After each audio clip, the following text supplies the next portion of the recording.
masuk ke pikirannya Gen Z. Jadi Understanding the Gen Z Mind bersama Adrian Chandra. Halo Mas Adrian. Halo Mbak Widi, halo teman-teman semua. Halo. Jadi yang belum tahu Adrian Chandra, bisa langsung cek di Instagramnya. Biasa dikenal dengan nama Introvert Gaul. Jadi langsung cek-cek di Instagram dan langsung follow ya. Adrian Chandra ini lahir tahun 96, bulan Februari Betul, tanggal 3, Aquarius. Aquarius Mathematics kita, Mas. iya betul. Oh, Oke, dan di Instagram ini Mas Adrian selalu sharing tentang self development dan social skills for introvert. betul. Hingga saat ini followers dari Mas Adrian sudah mencapai 144.000 loh. Wow.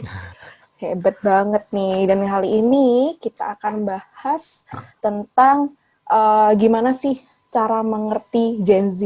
Jadi kita nggak perlu mengerti gebetan lagi. Untuk hari ini kita stop dulu mengerti gebetan, kita masuk ke pikirannya Gen Z. Bener nggak Mas ya? Bisa juga gebetan yang Gen Z. Oh iya, bener juga. Kalau gebetannya Gen Z, kita bisa masuk pelan-pelan. Tapi kita pikirinnya ke bisnis dulu dong, tetap ya. Kita masuk ke Gen Z and business. Kita mulai langsung gimana, Mas? Siap ya? Boleh. Ini sebelumnya suaranya jelas nggak? Suara gue atau patah-patah? Jelas? Ada kendala? Jelas? Oke. Jelas, jelas. Kalau aman, kita mulai aja. Aman, sip. Kita langsung masuk. Nah, kita sebelum mengerti pikirannya Gen Z nih, kita harus tahu dulu perbedaannya pasar milenial dan Gen Z ini apa sih? Soalnya kan dulu kan kayak disebut-sebut tuh ini generasi milenial gitu. Dan sekarang kita Hmm. masuk ke Gen Z. Nah, perbedaannya itu apa sih kalau menurut Mas Adrian? Jadi sebetulnya kan kita harus tahu dulu range Gen Z itu dari kapan. Kalau gue baca dari beberapa sumber, ada yang bilang Gen Z itu sampai tahun 95. Ada juga yang bilang sampai 96. Jadi gue sendiri masih bingung, gue ini termasuk Gen Z atau milenial yang bontot gitu. Cuma intinya yang paling kelihatan perbedaannya adalah milenial yang mid, bukan yang deket-deket 95, 94, 96, itu kan sama mirip-mirip sama gue, sama Gen Z yang 96, 98 gitu. Itu masih lumayan deket dan lumayan nyampur. Yang paling kelihatan bedanya itu yang tadi gue bilang, yang jauh dari 95 dan anak-anak yang umur 2000-an, contoh kayak Vicky tadi. Nah, yang paling beda pertama adalah dari exposure terhadap teknologi. Kalau mungkin milenial yang sebelum 90-an itu masih gue juga masih ngerasain sih. Ngerasain kita tuh gimana harus internetan tuh harus colok telepon kabel yang ada nomornya untuk kita kontak, dial up zaman dulu. Gimana HP itu masih feature phone yang keypadnya ada 9 nomor. Dan kalau kita lagi SMS-an sama gebetan, misalnya habis pulsa, kita harus lari dulu ke depan, beli ke counter pulsa. Kalau zaman generasi Z, itu mereka udah nggak ngalamin yang kayak gitu. Mereka udah dapat akses serba instan dari teknologi. Teknologi itu udah jadi bagian dari kehidupannya mereka. Ya, gue juga ngerasa teknologi udah bagian dari kehidupan gue sih, tapi gue masih menikmati masa-masa di mana bukan, segala masalah yang kita punya nggak diselesain sama teknologi. Kalau yang baru, Gen Z yang baru-baru, mereka tuh semuanya udah serba pakai teknologi. Paling dasarnya perbedaannya itu sebenarnya. Oke. Ini sering kita temuin juga ya, kayak mengalami nggak sih generasi 90-an yang telepon umum, terus ke Ya, warnet Wartel. gitu-gitu nggak sih, Mas? Yes, betul. Sedangkan Gen Z langsung Anak kayak enggak. teknologinya langsung kenceng gitu kan. Iya, betul Bener-bener. betul. Anak kecil sekarang aja udah pegang iPad gitu kan. Oh, oke, bener sih, bener-bener. Makanya tadi Kak Vicky bilang kalau Gen Z ini sebutannya iGen. Mungkin karena Iya, itu ya. betul. Anak kecil aja udah Iya, pakai iPad gitu kan udah pakai sekarang. iPad. Kalau menurut Mas Adrian nih, kita masuk ke pasarnya Gen Z. Kenapa Gen Z Hmm, itu jadi pasar yang paling potensial di masa depan? oke. Jadi seperti tahu, kita juga dulu peralihan dari zamannya baby boomer dan milenial jadi salah satu pasar terbesar zaman dulu. Tapi kan sekarang milenialnya udah makin dan kita nanti menggantikan posisi Gen Z di society gitu. Dan yang masuk ke posisi milenial pastinya si generasi Z ini. Hmm. Jadinya dan si apa ya? Makin lama kan kita makin bergerak ke arah dunia digital. Di mana yang tadi kita sebut di awal, Gen Z sangat kental sama yang namanya teknologi. Gitu. Mereka nggak bisa lepas sama teknologi, terutama mobile smartphone. Di mana seluruh kehidupan mereka tuh kayak dipegang di genggaman tangan mereka. Dan ini akan ngebuat mereka banyak belanja dari mobile smartphone. Gue tuh ada research sampai ngeliat mereka itu sampai belanja via mobile itu 2 kali lebih tinggi dibanding generasi milenial gitu. Dan kayak Vicky tadi juga udah ceritakan yang tentang durasi pakai sosmednya. Gue sendiri pernah nanya-nanya ke Ode yang rata-rata umur 18 sampai 24 dan ada yang di bawah itu yang masih muda-muda. Mereka bisa pakai sosmed sehari itu sampai 8 jam. Ada yang 12 jam, Prim. Gitu. Jadi kayak Wow. separuh hidup mereka waktu bangun mereka pakai sosial media. Dan kalau kita mau masuk ke dunia digital, terjun ke dunia digital, udah jelas paling gampang kita reach, paling gampang kita koneksi sama mereka ya adalah Gen Z gitu. Yang gimana nanti juga akan menjadi target market share paling gede lah si Gen Z ini dalam beberapa tahun. Oke. Wah, ini mengejutkan sih. Ternyata emang spend waktunya itu banyak banget ya. Iya, Selain iya. tadi itu lihat visualnya 8 detik, tapi sebenarnya mereka menghabiskan waktu 8 sampai 12 jam. Itu Betul, ternyata betul. jadi pasar yang sangat tinggi sih untuk para pemilik bisnis. Nah, karena kita udah tahu nih, kita tuh pengen banget kena si Gen Z. Aku pengen Mm-mm. banget, atau pemilik bisnis tuh pengen banget bisnisnya itu didatengin sama Gen Z gitu loh, supaya mereka update gitu kan. Iya. Mereka kan cukup aktif pakai sosial media. Nah, cara pemilik bisnis supaya menyesuaikan promonya itu gimana ya? Untuk misalnya untuk influencer Gen Z, kita punya influencer Gen Z misalnya siapa ya? Ada yang umurnya Jarna itu kan, anak Jakarta itu kan Gen Z Hmm. ya itu kan ya. Gimana sih Iya, iya. caranya si influencer Gen Z ini mau mempromosikan bisnis kita? Tekniknya itu gimana yang kita pakai sebagai pemilik bisnis gitu maksudnya? Oke, jadi kita harus ngomongin tentang preferensi si Gen dalam belanja gitu. Jadi pertama Bener. Gen Z itu Gen Z itu malah lebih rendah kemauan belanjanya dibanding generasi milenial. Karena gue baca studi-studi itu banyak mulai besarnya tuh di tahun 2009, 2010 yang waktu itu kita ingat ada resesi. Jadi mungkin beberapa tumbuh dalam kondisi ekonomi yang kurang oke. Jadinya mereka lebih aware tentang money gitu. Jadi mereka nggak akan sembarangan beli produk. Kecuali produknya memang berguna buat mereka, praktikal buat mereka. Jadi yang pertama harus kita ubah, misalnya promosinya masih ngomongin tentang spesifikasi, kita harus ubah ke benefit. Contohnya, kalau kita jualan HP dan kita masih ngomongin kayak RAM sekian giga, memorinya segini, kameranya segini, kita harus ubah ke arah yang praktikal buat mereka. Contohnya, dengan RAM 12 giga, kamu merasakan lag saat kamu pindah-pindah sosial media yang kamu suka gitu. Jadi bahasanya lebih ke arah benefit yang diterima si Gen Z, karena mereka lebih ke bahasa yang kayak gitu dibanding bahasa spesifikasi.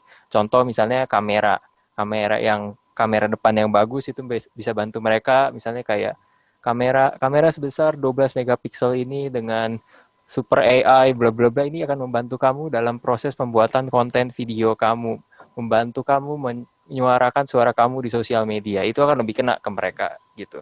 Dibandingkan cuma ngomongin spesifikasi. Dan yang kedua, Gen Z itu kurang percaya sama brand, lucunya. Jadi kayak yang Vicky ngomong juga, mereka tuh pengen ada sosok seseorang di depan brand itu. Mereka pengen ada sosok seseorang yang bisa mereka percaya.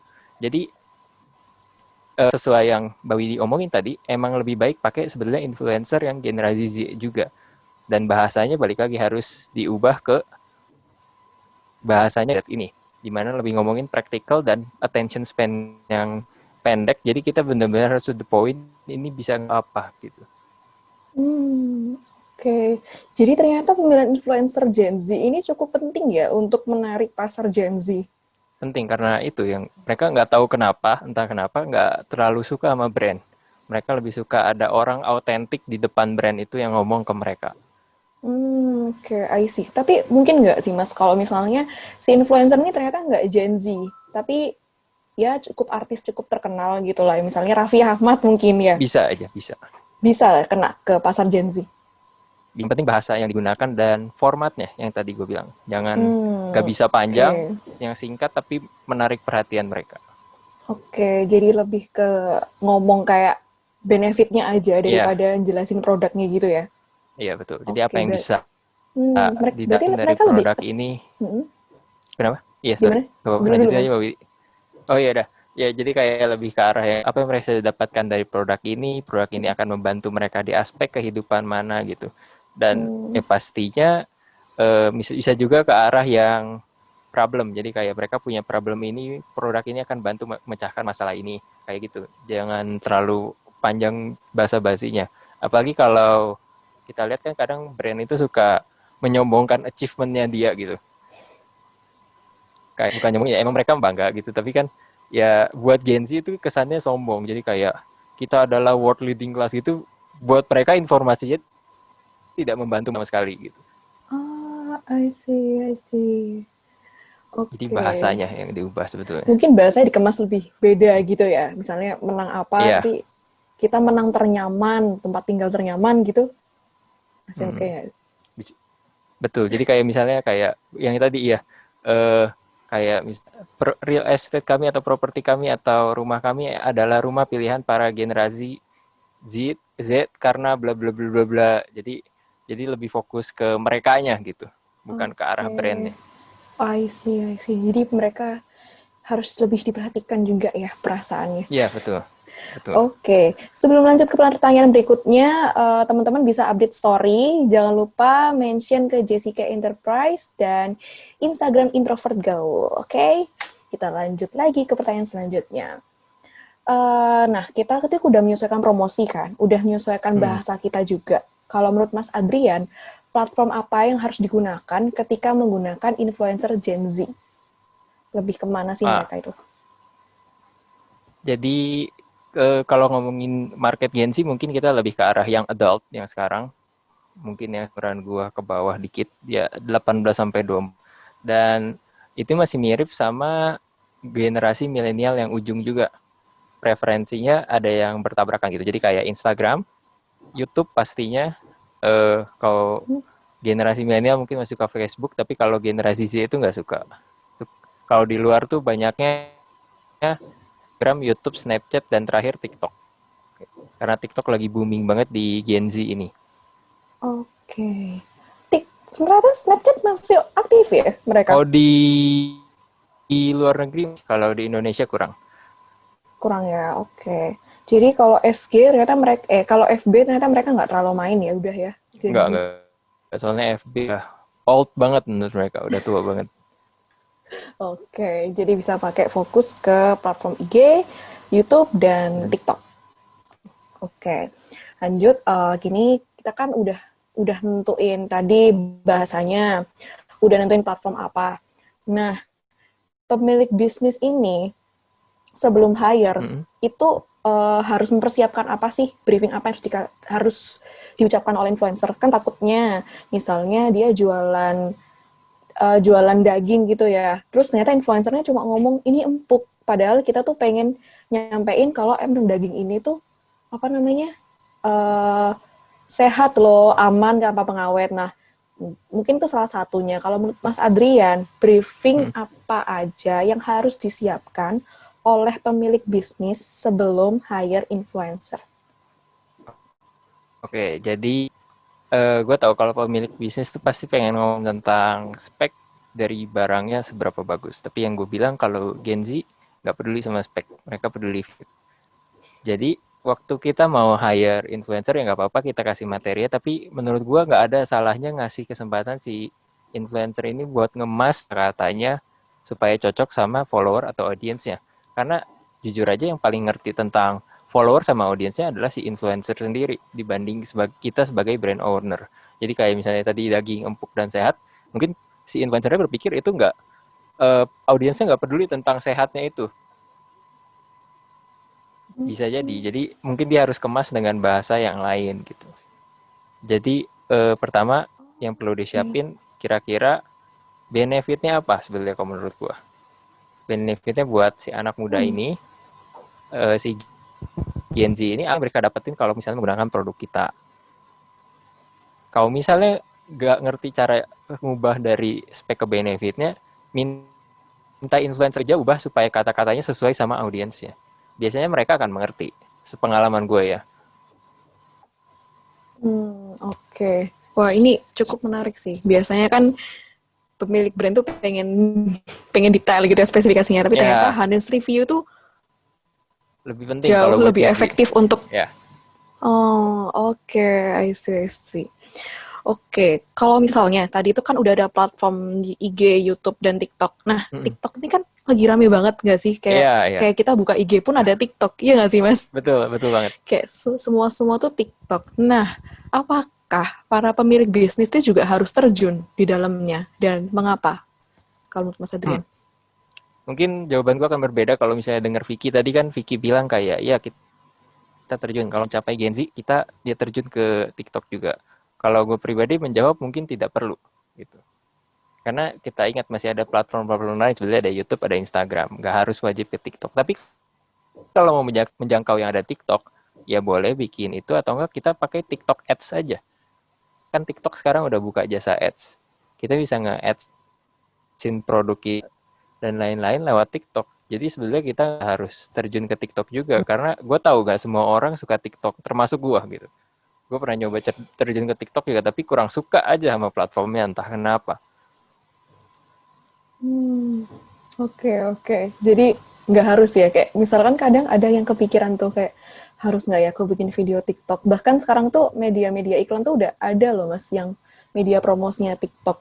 Jadi kalau menurut Mas Adrian Iya. misalnya pemilik bisnis si A ini punya akun TikTok, itu efektif nggak Mm-mm. Tergantung banget soalnya. untuk Kalau misalnya udah dia ngomongin, update kalau konten kreator TikTok kan setiap hari? gampang ya. Kalau konten kreator tuh bisa ngikutin format kontennya masih mirip-mirip.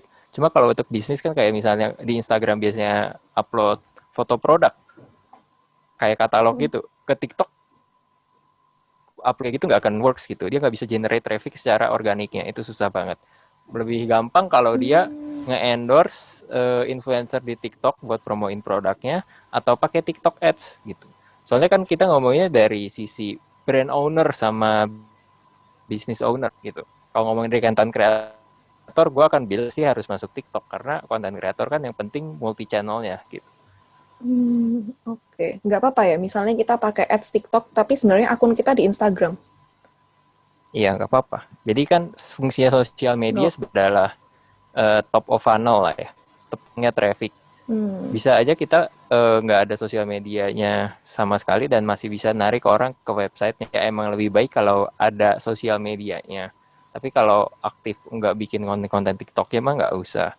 Bisa juga misalnya contoh ngikutin ada sama toko HP namanya Good Ponsel. Itu para karyawan ya yang mainin TikTok ya. Jadi mereka yang nari-nari, yang joget-joget gitu. Tapi yang naik kan nama gitu. Jadi Sih. jawabannya sebenarnya wajib. Ada banyak cara kok untuk nge-reach orang-orang di TikTok gitu. Oke. Gimana Mas caranya? Mungkin kasih bocoran sedikit. Ya itu tadi, misalnya influencernya yang terkenal di TikTok gitu. Yang Oh emang iya. punya influence buat anak-anak Gen Z, ya endorse minta produknya. Dan tapi harus pastiin juga produknya cocok sama audiensnya dia gitu. Karena kan keluhan brand owner tuh banyak yang nge-endorse terus nggak ada hasilnya gitu. Karena mungkin aja produknya emang nggak fit sama followernya si influencer ini. Jadi brand owner juga buat some research, jangan cuma lihat follower banyak asal langsung mahal terus nggak dapat hasil kan bete juga. Jadi harus lihat juga ini kira-kira cocok nggak sih sama karakteristik audiensnya si influencer ini. Dan biasanya kalau kita minta rate card kan pasti juga tuh karakteristik audiensnya umurnya berapa, domisili di mana gitu-gitu. Ya kalau gue ada sih tapi nggak tahu kalau yang lain harusnya ada juga. Kalau kalau dari situ kalau kita baca sebenarnya kita bisa tahu kira mayoritas orangnya kayak gimana yang follow ini dan bisa dicocokin sama produk kita. I see, I see. Ini juga masukan ya. Mungkin ada influencer Gen Z di sini. Jadi kalau ngasih red card itu kalau bisa ada statis ini ya, audiensnya mereka gitu sih. Inside audience-nya. Ya, insight audiensnya mereka, bener ya. Itu hal yang cukup penting untuk para pemilik bisnis supaya mereka nggak salah juga ngiklannya ya kan ya. Biar Oke, sama-sama enak lah. bener-bener suka akal tuh. Nah, kalau misalnya si para pemilik bisnis ini pengen tahu gitu loh ketertarikan generasi Gen Z. Jadi kalau misalnya bisnisnya daging tadi ya. Dia tuh pengen inovasi, tapi pengen tahu gitu loh ketertarikannya Gen Z sekarang tuh apa sih? Mereka lagi suka makan apa sih? Mereka lagi hobi nongkrong di tempat yang kayak gimana sih? Nah, kalau dari Mas Adrian ada masukan nggak gimana caranya para pemilik bisnis mendapatkan insight tren, ketertarikan atau karakter Gen Z? Kalau ngomongin tren bisa bawa sumber. Contohnya biasanya orang akan selalu ngomongin Google Trends. Jumlah keyword ini dicari naik atau enggak gitu. Terus bisa juga langsung dari sosial media tempat-tempat Gen Z muncul gitu. Nongkrong gitu. Contoh di TikTok, lihat aja di FYP lagi rame ngomongin apa gitu. Yang lagi viral konten apa kan kayak Odading Mang Oleh semuanya tahu gitu. Itu pasti trennya lagi naik. Habis itu misalnya apalagi yang baru ya. eh, iPhone 12 baru muncul gitu. Itu misalnya ada di TikTok, ada di mana, itu juga pasti akan naik kelihatan trennya. Kalau kita nyemplung ke tempat-tempat Gen Z ada dan ikutan liatin konten yang mereka lihat, kita bisa tahu kok trennya sebetulnya mereka lagi suka apa. Dan yang pasti harus tetap research mereka tuh punya masalah apa saat ini. Oke, jadi para pemilik bisnis juga harus aktif untuk bersosial media ya, biar nggak ketinggalan zaman ya nggak sih Mas? Iya, iya. Jadinya. Ya, karena kan kalau main sosial media harus lihat trennya. Memang harus lihat tren dan harus nyemplung juga. Kalau nggak tahu. Bener-bener. Oh, Dading Mang Oleh itu keren sih. Dia bermodalkan HP langsung viral banget gak sih? Iya, iya. Rasa Iron Dan ada Man. di semua platform kan.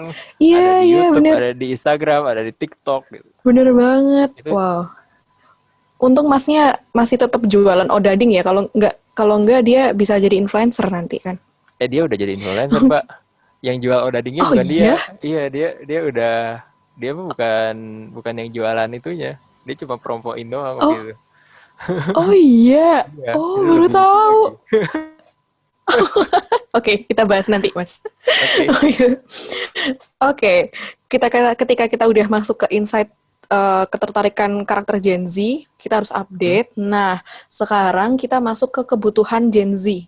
Kadang itu kita tuh mikir kan, kalau Gen Z ini sebenarnya anaknya masih kecil gitu loh, Yep. kayak masih SMP, SMA. Padahal ini tahun 2020, bahkan yang kelahiran tahun 2000 pun umurnya udah 20 loh. Iya nggak sih? Udah Iya, gede gitu. iya, betul.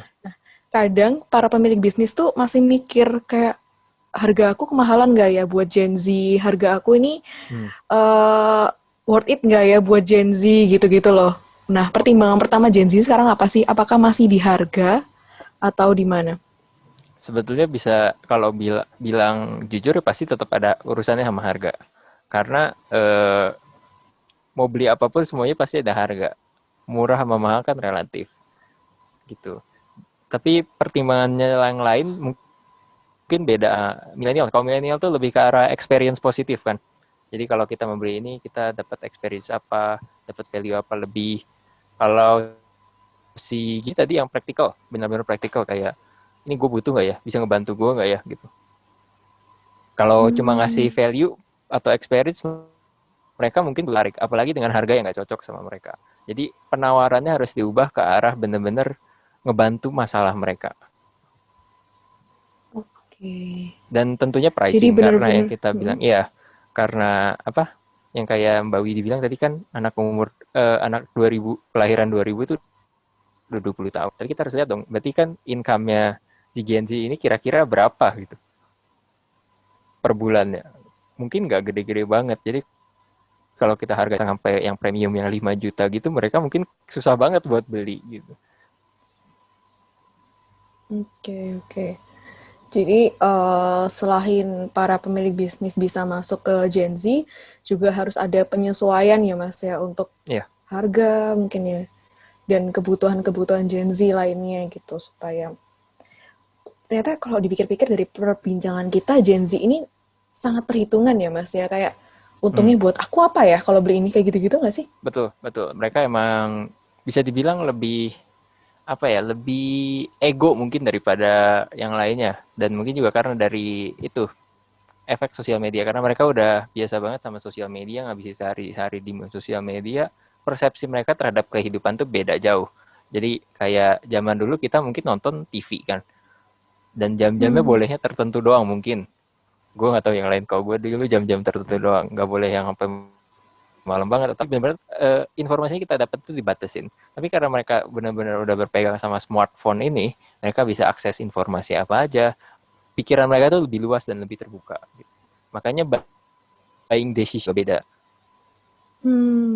Oke, I see, I see.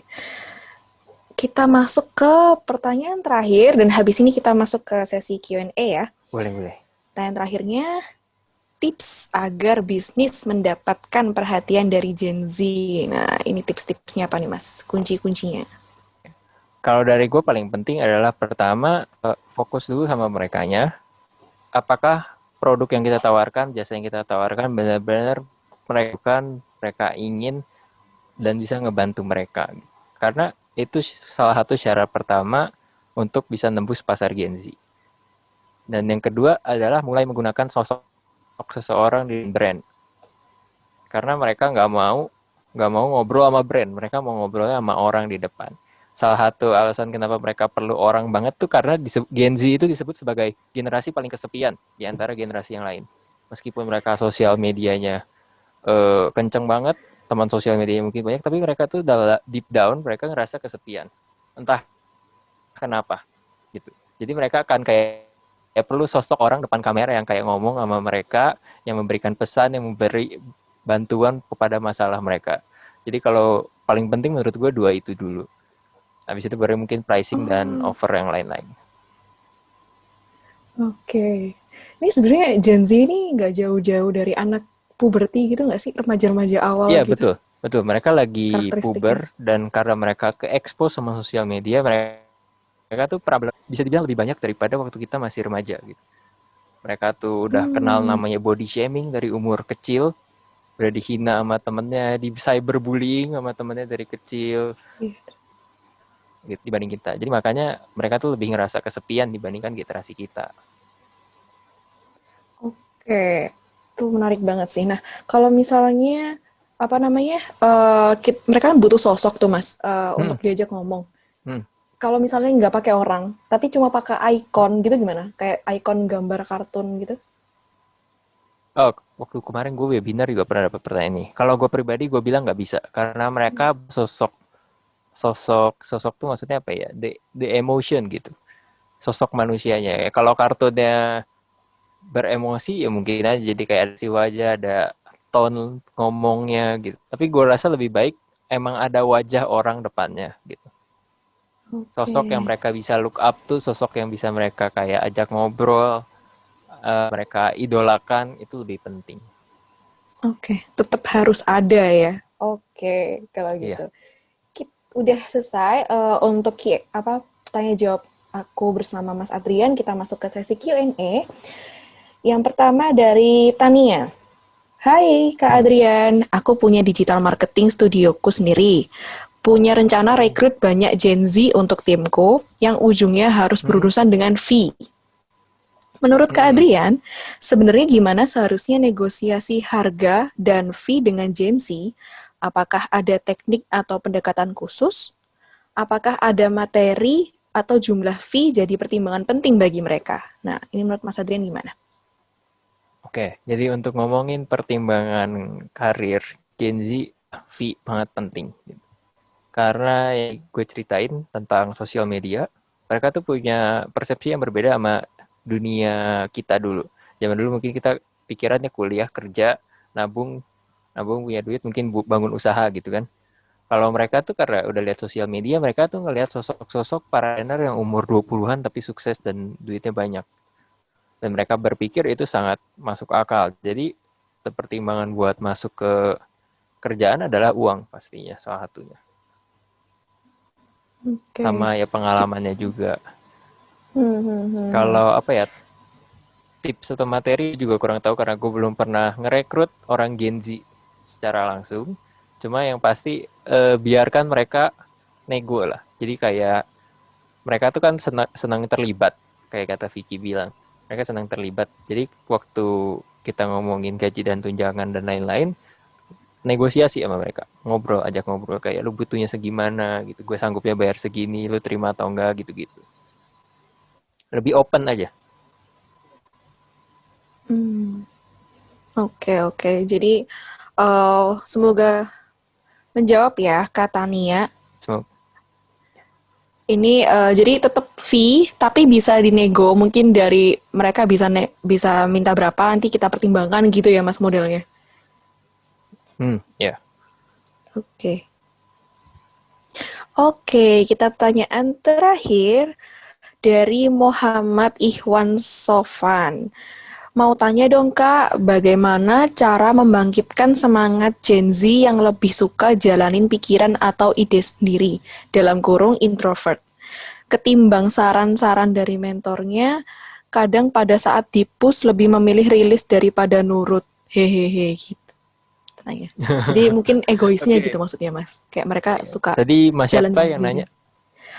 Mas siapa yang nanya? Muhammad Ikhwan Sofwan. Oke. Mas Muhammad Ikhwan, jadi mungkin ini karena gue juga mengalami sendiri, kayak gue itu kalau dikasih tahu orang belum tentu mau gitu. Gen Z itu gue rasa mirip, banyak yang mirip gue. Jadi kayak kasih tahu tuh mereka belum tentu mau dengar. Kenapa? Karena mereka nggak percaya. Sesimpel itu. Jadi saran gue mungkin lebih daripada ngasih tahu, tunjukin, tunjukin ke mereka nih gini gitu. Kayak dan mereka mungkin harus mengalami dulu sedikit kegagalan misalnya kesalahan biar mereka belajar. Kadang mereka tuh nggak segampang itu percaya kayak ini bahaya loh, jangan lakuin ini. Mereka kadang nggak percaya kayak emang bahayanya apa sih, dicobain, mereka ngerasain itu bahaya, mereka baru nyadar gitu. Banyak kan yang kayak begitu kalau generasi sekarang, apalagi kan umurnya masih ya 18 20-an, masih sangat muda, zaman-zaman rebel.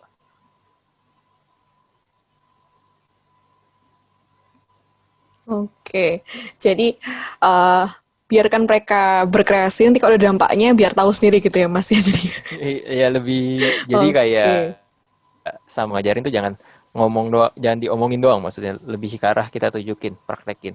Nih kayak gini caranya. oke, Dan oke. biarkan mereka mencoba sih gitu. Jangan jangan bener-bener apa ya di apa ya sebutannya micromanage, di micromanage. Jangan Hmm, kayak harus dikasih tahu lo harus gini, harus gini, harus gini, harus gini. oke. Semuanya dari step sampai detail-detailnya. Mereka nggak akan suka, mereka rebel, mereka pengen punya caranya sendiri gitu. Jadi kasih bigger picture ya, tujuh caranya biarin mereka lakuin dengan caranya sendiri. Oke, semoga menjawab ya Mas Muhammad Ikhwan Sofwan. Dan ini ada pertanyaan terakhir nih Mas Adrian. Dari Mas Thomas Yohono. Coba kakak introvert gaul, jelasin dong gimana dampak Gen Z yang ekstrovert dan gimana dampak Gen Z yang introvert. Kasih insight di dalam hal itu dong, which is more powerful.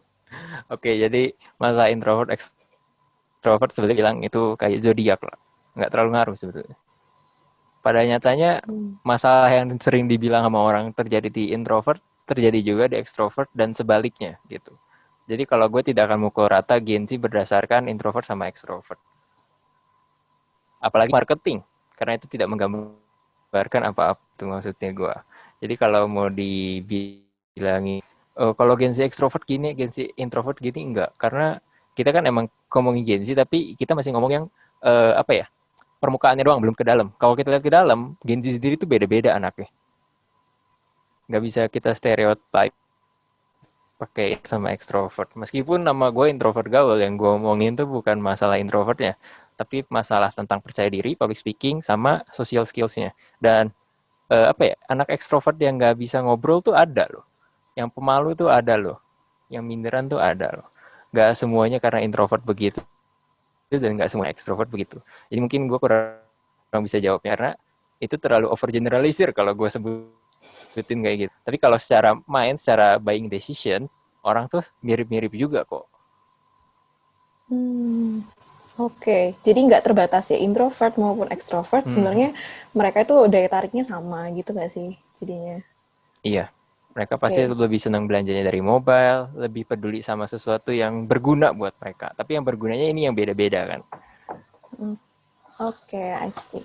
Kalau boleh Saya simpulkan dari percakapan hari ini dengan Mas Adrian, jadi Gen Z ini merupakan pasar yang sangat potensial, apalagi di sosial media, karena mereka menghabiskan waktunya 8 sampai 12 jam untuk di sosial media.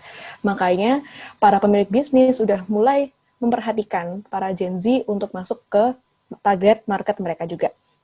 Kemudian mungkin bahasa dari pemasarannya bisa dirubah jika ingin menggait pasar Gen Z, yaitu kita harus memulai dengan perkataan tentang benefitnya, apa gunanya barang kita untuk para Gen Z. Mungkin bahasanya lebih yang komunikatif dan face to face karena mereka ingin sekali terlibat di dalam promosi tersebut. Platform yang digunakan bisa dari Instagram, YouTube, dan TikTok. Kemudian untuk influencer Gen Z mungkin kita bisa arahkan kalau mereka bisa pakai honest review yang benar-benar sesuai dengan followers mereka. Jadi supaya tidak salah target. Kemudian tipsnya untuk mendapatkan perhatian dari Gen Z adalah fokus pada mereka. Dan kedua, ada sosok seseorang dari brand yang bisa diajak komunikasi oleh para pasar Gen Z. Oke, terima kasih banyak Mas Adrian untuk ilmu-ilmunya. Sama-sama. Ini Semoga nggak ada kita yang bisa bertemu di lain waktu ya. nggak ada ya. Ini nggak ada pertanyaan lagi. Masih ada Apa? 5 menit lumayan. Oh, udah. Udah habis. Pertanyaannya. Ya udah. Oke. Thank you, Kenapa, Mas? Bro Adrian Chandra, Udah. introvert Oke, gaul. mungkin Sebenarnya ada lagi pertanyaan-pertanyaan, tapi bisa DM langsung ke Bro Adrian. Nanti di introvert gaul Instagramnya kita Oke, catch Bro up Jack. dengan waktu. Thank you banget untuk insight-nya, berguna banget untuk kita memahami Gen Z. Ya, sukses selalu. Feel free to ngikutin acara-acara berikutnya yang pasti tambah sore tambah hot. Oke, thank you Widi, thank you Bro Adrian. See you soon. thank you.